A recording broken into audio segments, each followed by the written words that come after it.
Good morning, Action Takers Nation, and it is a beautiful, if somewhat early morning here in New York. And today I want to review and summarize the book and my insights from Genghis Khan and the Making of the Modern World by Jack Weatherford. It's a fascinating historical biography of both Genghis Khan himself and his empire.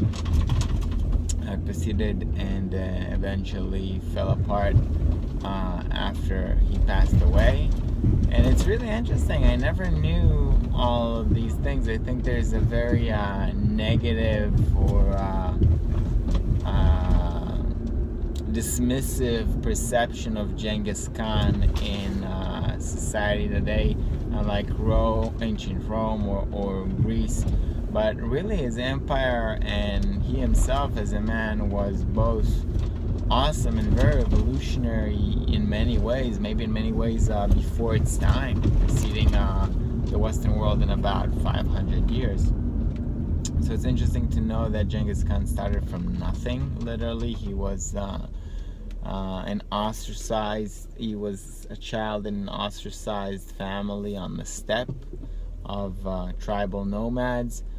His dad died and the tribe decided to forsake his mother and him and his siblings when he was very, very young, and even stole all their animals, which was basically even more of a death sentence. But somehow they survived, and he grew on to found what was really the second largest empire ever in history, second only to the British Empire. That's amazing. And Genghis Khan kind of has a reputation as being very cruel and very brutal, and I don't know if that's entirely fair. First of all, it's interesting that it seems like he was hesitant about really expanding beyond his small family life, a little tribe that he founded at some point. But his wife got kidnapped, and that kind of drew him to recruit help and fight the tribe that stole his wife.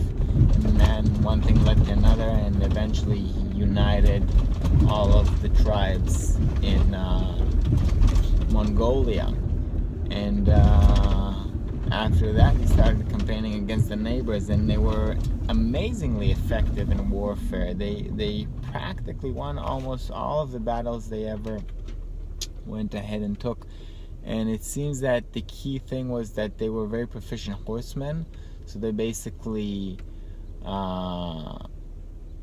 they were like the ace cavalry, and they were very light army. They didn't have any infantry, and they just got everywhere very quickly, and they were very effective with their army. But there was all kinds of other points as well. First of all, he organized the army in a very professional manner, which I think is revolutionary in that time. Units of 10,000. He gave a lot of freedom to his generals, whom he trusted very much, and he earned that trust, I think. He demanded that it was a very important value for him, loyalty.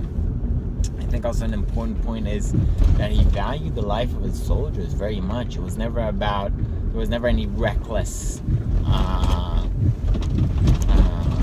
throwing away the lives of soldiers. It was always very calculated to help them win and survive with as little loss of life as possible.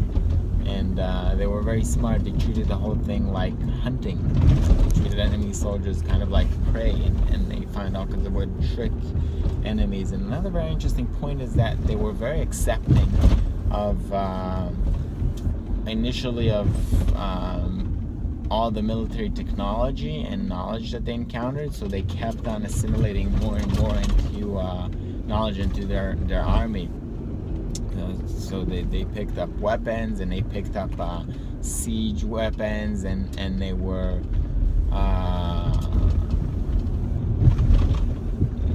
just anything that they encountered on the way, they saw how they could use it. Gunpowder, fire lances. They more or less they developed the cannon, the original beginning of the cannon. And about their brutality, it's interesting that they were not shy of killing a population of a city when they resisted them, especially when they killed their envoys. And that's interesting because they really set the standard for diplomatic immunity, because for them to kill an envoy was very taboo, but all these cities they sent envoys for would kill their envoys, or they would scar them or mark them, whatever, and that just pissed the fuck out of them. And when they take over the city, they'd kill everyone, but they were very averse to torture. They had a very strong taboo against it, and ultimately in their empire they more or less abolished it. There were a few maybe cases of the descendants of Genghis Khan who practiced torture, not amongst their own people so much, but in general it was very taboo, and they seriously limited it.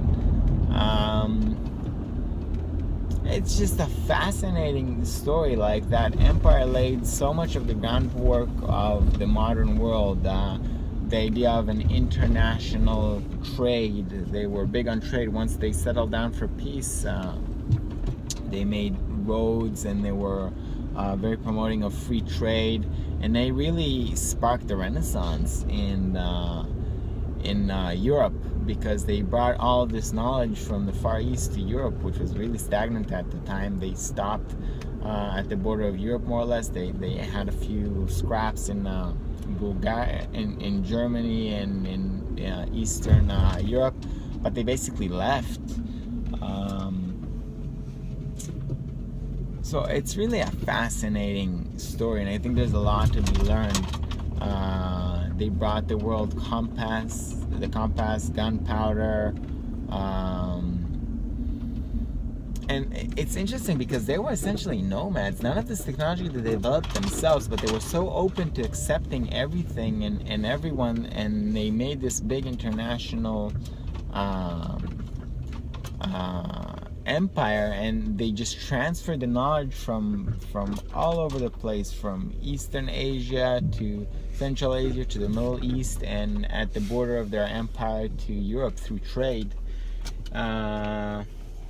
Ultimately, their demise was caused, probably, as far as I understand, by the breaking up of the empire by the family on the one hand, and also by the Black Plague, which broke up all of the connection and trade and communication that they set up, and it kind of the empire broke into fiefdoms. And because their power base, after they took over the empire, eventually their power base shifted from military to commercial to international commerce, and the Black Plague stopped all that. And that was basically their power base, so they got ejected all over the place, other than India, where the descendants of Genghis Khan continued to rule all the way down to modern times, when the British rule decapitated them. It's really a fascinating story. I really invite you all to read, to learn. I think it's an awesome book. Religious tolerance is also, I think, a fascinating point about the Mongolians, that they were very tolerant of religion. They set up debates between Christians and Muslims and Tibetans. Genghis Khan's descendants, along the time of the bubonic plague, kind of became more religious according to wherever they controlled, to kind of assimilate with the population better, because they lost their power base. But originally they were very, very religiously tolerant. They just felt, they basically invented nationality. They felt you should be loyal to your Khan, to your nation, but practice whatever religion you want. So it's really a fascinating story, and really eye-opening about how the world we live in today was set forth over 800, 900 years ago, and a lot to learn. So I recommend the book Genghis Khan and the Making of the Modern World by Jack Weatherford.